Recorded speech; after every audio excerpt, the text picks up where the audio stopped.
हरि ओम नमो नारायण।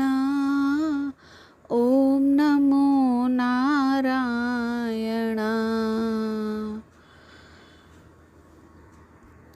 मेरे सभी भाई बहनों, मित्रों, बांधुओं, फ्रेंड्स, आप सबका मेरे चैनल में स्वागत है। आज मैं आपको सुनाने वाली हूँ पाप आकुंशा एकादशी की व्रत कथा। एक समय युधिष्ठिर बोले, हे भगवान, आश्विन शुक्ल एकादशी का क्या नाम है? अब आप कृपा करके इसके व्रत की विधि और उसका फल कहिए। तब भगवान श्री कृष्ण कहने लगे कि हे युधिष्ठिर, पापों का नाश करने वाली इस एकादशी का नाम पाप आकुंशा एकादशी है और यह समस्त पापों का नाश करने वाली है। इस दिन मनुष्य को विधि पूर्वक भगवान पद्म नाम की पूजा करनी चाहिए। यह एकादशी मनुष्य को मनवांछित फल देकर स्वर्ग को प्राप्त कराने वाली है। मनुष्य को बहुत दिनों तक तपस्या करने से जो फल प्राप्त होता है, वही फल इस एकादशी से प्राप्त हो जाता है। मोहवश जो अनेक पाप करते हैं परंतु हरि नाम को नमस्कार भी करते हैं, वे नरक में नहीं जाते। विष्णु के नाम के कीर्तन मात्र से संसार में सब तीर्थों के पुण्य का फल मिल जाता है। जो मनुष्य सारंग धनुष को धारण करने वाले भगवान विष्णु की शरण में जाते हैं, उनको कभी भी यम यातना नहीं भोगनी पड़ती और वह यमराज के दंड से छूट जाते हैं। जो मनुष्य वैष्णव होकर शिव की निंदा और शैव होकर वैष्णवों की निंदा करते हैं, वे अवश्य नरकवासी होते हैं। सहस्त्रों वाजपेयी और अश्वमेघ यज्ञों से जो फल प्राप्त होता है, वह इस एकादशी के व्रत के 16वें भाग के बराबर भी नहीं होता है। संसार में एकादशी के बराबर कोई पुण्य नहीं है। इसके बराबर पवित्र तीनों लोकों में कुछ भी नहीं। इस एकादशी के व्रत के बराबर कोई व्रत नहीं।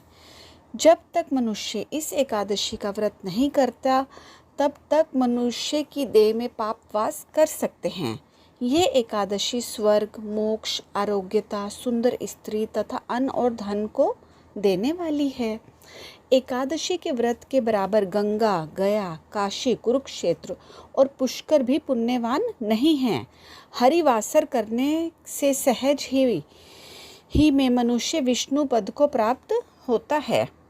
हे राजेंद्र, इस व्रत के करने वाले 10 पीढ़ी मातृ पक्ष की, 10 पीढ़ी पितृ पक्ष की, 10 पीढ़ी स्त्री पक्ष की तथा 10 पीढ़ी मित्र पक्ष का उद्धार कर देती है।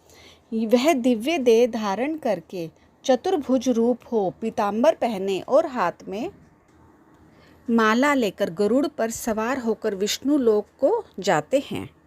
हे नृपोत्तम, बाल्यावस्था, युवावस्था और वृद्धावस्था में इस व्रत को करने से पापी मनुष्य की दुर्गति को प्राप्त ना होकर सद्गति को प्राप्त होता है।